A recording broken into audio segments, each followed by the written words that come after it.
Well, Glenfarne is an unusual kind of a place because it's divided up in nearly three pieces, you know. You have this area down here where the railway station was, and the post office, and the creamery, and the church. And then you're up the road at half a mile, you have a little village where there's a garage and a pubs. And then further up you have the school and other houses up there. So it's a very long scattered area in the valley here, you see. Black Lion is supposed to have been called after an inn, the Black Lion. There was another one further up the road called the Red Lion at Thornhill, but that sort of village has sort of faded away.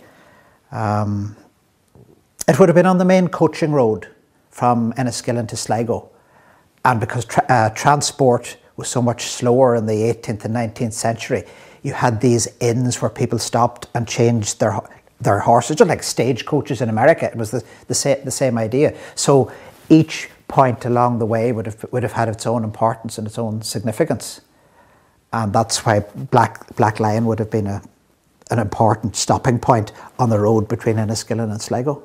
There would have been quite a number of shops in the village. It served the hinterland, 10, 15 miles all the way around. Nowadays we can all jump into a car and go into Asda or Tesco, but in those days a lot of people had to walk. Maybe they had a donkey, maybe they had an ass and cart. They could only go so far, they could only carry so much. So the village the town was much more important. Black Lion was the main village, and Belcoo didn't exist as a village at all. The village was at Holywell, which is a couple of miles up the road.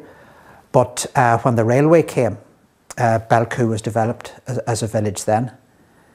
And so really Belcoo is only about 120, 150 years old as a village. People have lived here for thousands of years. You know, you can see the ancient stones if you go up the hills. When they built the railway line, the Sligo-Leitrim Railway, when it came through here just out the road, they found prehistoric tombs. This town land tomb, that's the word tumulus, a tomb, and that there were actually burial mounds found literally just out the road that were with cremated bodies in them. And then say over in Belcoo we have the Holy Well, whereas nowadays it's regarded as a Christian thing. It probably had its origins in pre-Christian times, and that's a tradition that has survived more or less to the present day. Belcoo, by its very situation, it's the narrow point between the two lakes. It's the natural crossing point between Ulster and Connacht, if you like.